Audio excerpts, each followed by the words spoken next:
Selamat malam pemirsa, saya Tina Talisa. Malam hari ini kita akan bicara soal dua tema, dua-duanya berkaitan dengan politik. Yang pertama ini tapi dekat banget dengan kita semua, bicara soal penghinaan presiden, kemudian membuat kita was-was. Nanti kalau ternyata gol nih di DPR, lalu batasannya apa aja sih yang membuat kita kemudian dianggap menghina presiden. Kemudian yang kedua kita akan bicara mengenai pilkada. Kan kita sudah tahu bahwa tidak ada peraturan pemerintah pengganti undang-undang atau Perpu untuk calon tunggal di pilkada. Dari 269 daerah yang akan mengikuti pemilihan kepala daerah serentak tanggal 9 Desember nanti masih ada yang calonnya kurang dari kuota. Kuotanya minimal 2 pasang tapi masih ada yang 1 pasang alias calon tunggal. Kita akan bahas itu terutama bagi Anda nih yang di daerahnya memiliki calon tunggal tersebut. Apa kemudian kontribusi kita? Kita melihat apakah pada saat pendaftaran diperpanjang nanti bertambah pasangannya atau kemudian tidak. Itu adalah dua isu politik yang dekat sekali dengan kita. Dan sebelum kita ngobrol, berdiskusi soal penghinaan kepada presiden, mari kami ajak Anda untuk melihat informasi yang sudah kami himpun, kami rangkum soal pasal penghinaan kepada presiden yang memang sudah pernah ditolak oleh Mahkamah Konstitusi tahun 2006 lalu.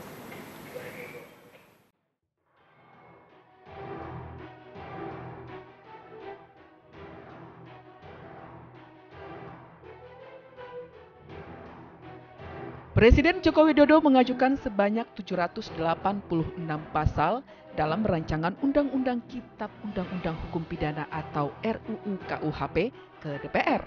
Dari ratusan pasal yang disodorkan tersebut, Presiden Jokowi juga memasukkan 2 pasal yang menuai polemik di kalangan masyarakat.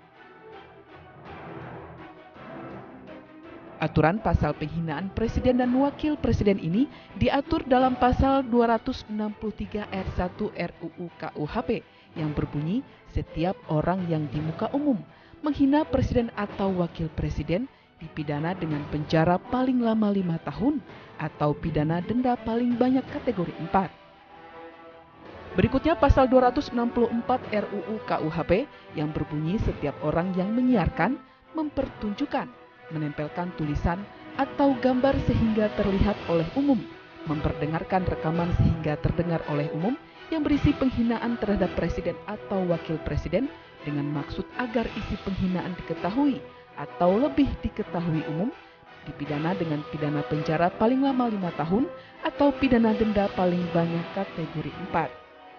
Kedua pasal ini menurut Presiden Joko Widodo tidak hanya berlaku untuk dirinya, tetapi juga berlaku kepada wakil presiden. Gini kalau saya ya, sejak wali kota, jadi gubernur, jadi presiden, itu yang namanya diejek, namanya dicemooh, namanya dicaci, dihina, sudah makanan sehari-hari. Biasa Pak?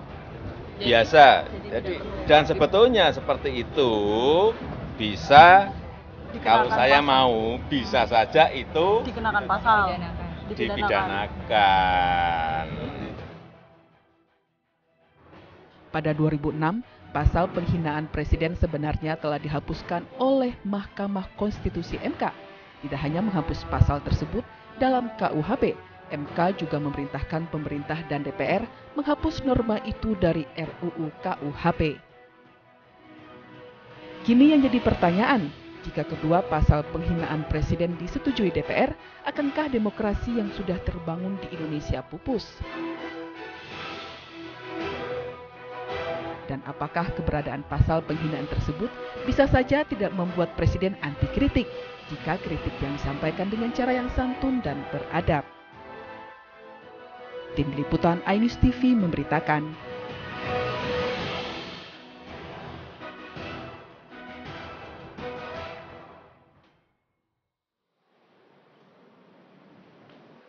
Itu yang kita bahas pada malam hari ini.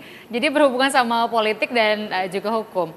Kalau soal rancangan undang-undang atau RUU itu bisa inisiatif DPR, bisa pemerintah mengajukan, tapi intinya mesti bareng-bareng nih dua lembaga. Tapi kemudian setelah putus oleh menjadi undang-undang, maka itu menjadi hukum bagi kita semua.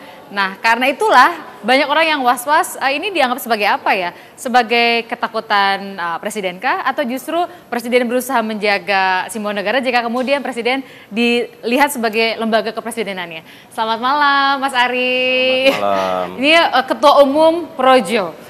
Pro Jokowi, relawan yang selalu setia sejak masa Pilpres, begitu ya? Kemudian Mas Ubed, selamat malam Mas Ubed. Kita menunggu nih dua orang untuk bersama-sama dengan kita, Bang Ruhut Sitompul, kemudian Bang Nasir Jamil. Karena kita kan bicara soal hukum. Tapi sebelum itu saya mau ke Projo dulu sebagai relawan yang kita tahu bahwa sejak awal itu diantara dukungan kepada Jokowi itu adalah karena tokoh yang demokratis. Kemudian isu ini dianggap oleh sebagian kalangan menunjukkan bahwa ada upaya untuk memundurkan, mendegradasi demokrasi itu sendiri. Gitu nggak sih Mas? Begini, pada prinsipnya kan kita harus, jadi gini, kesalahan terbesar kita adalah ketika kita menganggap sebuah kritik itu adalah penghinaan. Itu terjadi di masa Orde Baru. Begitu juga sebaliknya, kesalahan terbesar berikutnya adalah kalau kita menganggap penghinaan itu sebagai sebuah kritik. Jadi inilah yang harus kita pertegas. Persoalan kenegaraan saat ini kita menghadapi dua jalan sekaligus. Yang pertama, bagaimana kita membuat demokrasi ini makin berkualitas. Tetapi di satu sisi kita juga ingin mewujudkan dan memperkuat sistem presidensial. Mas Budiari, ini yang menarik adalah dua kata kunci yang Anda sebutkan. Menghina, mengkritik. Saya kan lihat juga di Kamus Besar Bahasa Indonesia ya. Ingin tahu gitu. Ternyata kata ini bisa sangat subjektif definisinya. Betul. Misalnya mengkritik. Orang misalnya bilang kita, kamu lebih bagus kalau A gitu. Kalau niat yang menyampaikan merasa itu kritik tapi ditangkap sebagai hinaan itu kan bisa juga, sehingga bisa sangat multi interpretasi. Nah, di titik mana menurut Mas Budiari bahwa itu akan clear untuk masing-masing, untuk yang menyampaikan dan menerima pesan itu? Justru itu kita mengadres dan mengusulkan agar rancangan undang-undang KUHP, khususnya pasal yang mengenai anti penghinaan presiden ini harus jelas. Jangan sampai menjadi pasal karet. Dan kami memastikan selama pemerintahan Pak Jokowi tidak akan ada pemberedelan dan pembukaan pers. Itu kalau pers. Kalau bukan. individu? Nah, justru itu. Lewat sosial media yang tidak terinstitusionalisasi. Justru itu, ini kan ada semacam gejala di masyarakat, ada dinamika baru di mana perkembangan teknologi begitu cepat. Nah, sekarang saya balik ke teman-teman semua. Kalau ini dimasuk penghinaan apa kritik? Ada meme-meme yang kejam menurut saya. Itu penghinaan menurut Mas Ini Budiari? enggak menurut teman-teman sekalian. Dibalikin ke kita. Kita justru. balikin ke masyarakat. Ini kritik apa menghina? Mas Ubed. Pak Presiden sudah menyampaikan. Iya. Pak Presiden Jokowi sudah menyampaikan bahwa rancangan undang-undang ini juga untuk melindungi para pengkritiknya. Karena demokrasi itu memerlukan kritik. Demokrasi itu memerlukan kritik supaya dia bertumbuh sehat. Jadi melindungi para pengkritik juga. Sehingga tidak dianggap sebagai penghinaan. Mas Ubed, ya. Ini sepakat nggak sih kalau yang tadi saya bilang, interpretasi antara menghina, mengkritik itu aja bisa beda-beda tipis gitu, Betty. Sehingga kemudian nanti interpretasinya jadi juga sangat multi interpretasi. Ya, pertama bahwa menghina di dalam teks undang-undang itu tidak dijelaskan secara detail. Betul. Sehingga itu memungkinkan multi interpretasi. Betul. Termasuk interpretasi kekuasaan terhadap penghinaan itu. Kemudian yang kedua, saya kira pasal ini sesungguhnya sudah dihapus oleh Mahkamah Konstitusi. Iya, betul. Tahun 2006. Dan itu adalah buah dari demokrasi. Nah, ketika kemudian pasal itu dimasukkan kembali, ini sama dengan sebenarnya penghinaan terhadap demokrasi. Tapi kan Presiden bilang, ini kan gimana DPR juga. Jadi Presiden tuh nggak satu pihak loh, kan undang-undang bareng-bareng. Kalau DPR ntar nolak, ntar nggak jadi juga, ya, begitu kata Presiden. Bahwa demokrasi itu betul harus ada regulasi. Tetapi ketika substansi di dalam proses regulasi itu bertentangan dengan seperti demokrasi, maka suara rakyat yang harus didengar. Bahwa betul DPR adalah representasi dari rakyat. Betul bahwa Presiden adalah juga dipilih oleh rakyat. Tetapi ketika substansi dari yang dipersoalkan itu adalah menyangkut interpretasi yang sangat subjektif itu, maka saya kira ini harus kita melihat runtutannya.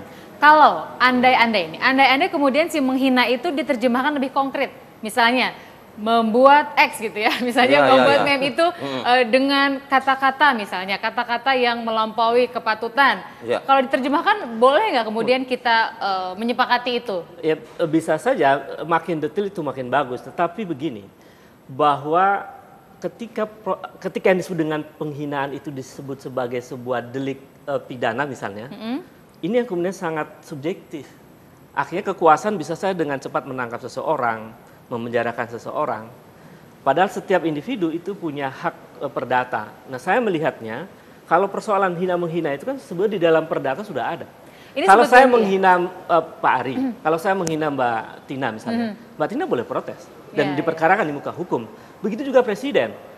Dulu ketika oleh Pak SBY disebut difitnah, Pak SBY melaporkannya kepada polisi. Ini sebetulnya sudah ada aturan ini. Begini Mas Budiari, kalau Anda katakan soal pers, saya yakin nggak ada pemberedelan karena kan udah jelas undang-undang soal pers. Jadi kalau ada komplain, keluhan dari presiden dikritik oleh media kan ke Dewan Pers, nggak lari ke kepolisian. Justru ini yang kasihan adalah rakyat, individu-individu, kelompok masyarakat yang bukan bagian dari lembaga pers. Kalau kami sih pers yakin betul bahwa nggak mungkin dibawa dikriminalisasi. Jadi gini, pertanyaan mendasarnya adalah apakah kita semua kita setuju adanya penghinaan? Lebih spesifik lagi, apakah kita setuju lembaga kepresidenan, presiden, siapapun presidennya, Republik Indonesia bisa dihina? Baik, kita stop dulu di situ. Jadi ada beberapa kata kunci nih, menghina, mengkritik lembaga kepresidenan, nanti ada muncul lagi simbol negara, karena kita ingin tahu, ini sebetulnya Presiden Jokowi lagi melindungi dirinya atau melindungi lembaga kepresidenan? Apakah Presiden Jokowi betul-betul ingin melindungi para pengkritiknya atau malah sebenarnya takut dikritik? Sesaat lagi tetap di Talk to Aegis. Kalau memang melindungi para